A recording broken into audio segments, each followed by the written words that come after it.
বেকারত্বের বোঝা যখন গায়ে, তখন ছেলেটা রাতের অন্ধকারকে ভালোবাসে, দিনের আলোকে ভয় পায়। 18 বছর বয়সী বেকার ছেলেটা এখন বাবার চোখে তাকিয়ে কথা বলতে পারে না।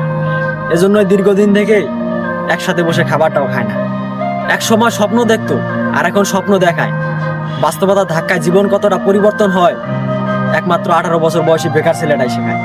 ঘরের বেকার ছেলেটা ঝোল হিসেবে বাবার শরীরে রক্ত পান করে, আর ভাত হিসেবে বাবার শরীরে মাংস চিবায়। হঠাৎ করে নিজের কাঁধে দায়িত্ব দেখে হতাশায় পড়ে যায়। বয়সন্ধিকালে শারীরিক পরিবর্তন ঘটে, বইয়ের মাধ্যমে আমাদের শেখানো হয়। তবে জীবন পরিবর্তনের গল্প কেন উল্লেখ হয়নি? ব্যক্তি নিজেকে কেন বুঝতে হয়? কাকেই বা প্রশ্ন করি, উত্তর তো আর মিলবে না। তবে তোমরা ছোট যারা রয়েছো, বেকারত্বকে হেয়ালি মনে করো না।